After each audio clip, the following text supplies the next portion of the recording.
I was 7 months pregnant, carrying heavy grocery bags up 3 flights of stairs while my husband, Alan, sat on the couch playing video games. When I finally set the bags down, sweating and out of breath, he looked at me and said, "You're getting disgusting to look at. You better lose that weight fast, or I'll find someone who actually takes care of herself." His friends laughed through his headset. I just smiled, but inside I was shattered. That moment was the final straw.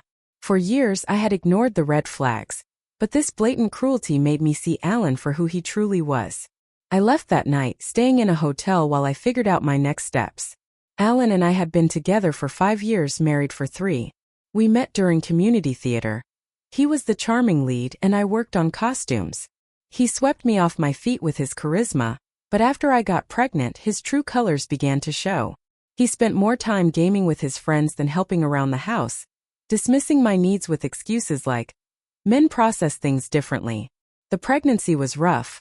I dealt with morning sickness, anemia, and back pain. Yet Alan showed no empathy. The day of the grocery incident, I had just finished work and stopped by Trader Joe's. When I got home, Alan was sprawled on the couch, surrounded by empty Monster cans, playing Call of Duty. I asked for help with the groceries, but he waved me off, saying he was in the middle of something important. So I carried the heavy bags up 3 flights of stairs, 6 trips in total. By the last trip, I was drenched in sweat, my back screaming in pain. When I finally collapsed in the kitchen, Alan looked at me and said, "You're getting disgusting to look at.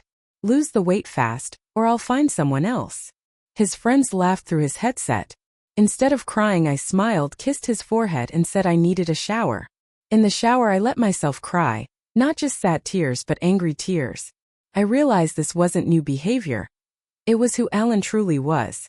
I couldn't raise my child in this environment.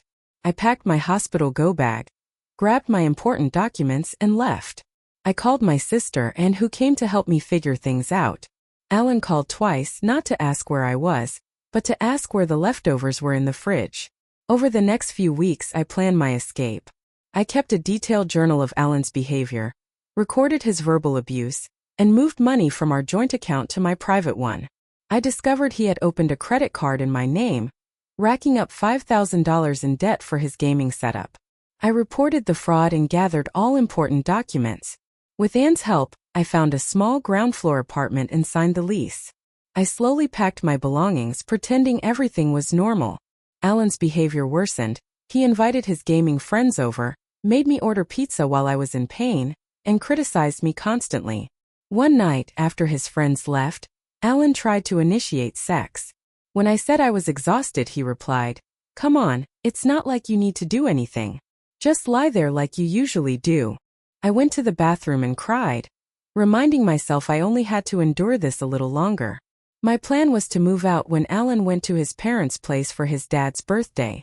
With help from my friend Mia, and Alan's brother Rory, I moved everything out in 32 hours. I left divorce papers, evidence of his financial fraud, and a note saying, "Find someone better from your couch. I already have." Alan came home to an empty apartment and blew up my phone with calls and texts. His friends reached out to express support, revealing they had been uncomfortable with his behavior but didn't speak up. His mother apologized for his actions, which was oddly healing. I moved into my new apartment, exhausted but relieved. My daughter Lily was born 3 weeks early, and was my birthing partner, and the moment I held Lily, I knew every difficult decision was worth it.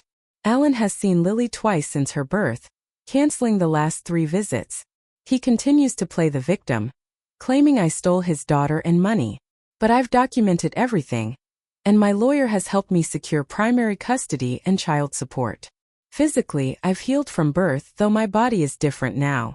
I'm at peace with my stretch marks and C-section scar. Financially, I'm stable, and I've started a savings account for Lily's future. Looking back, that horrible moment with the groceries was the turning point that saved me. I'm grateful for the clarity it brought. Lily and I are building a better life, free from toxicity.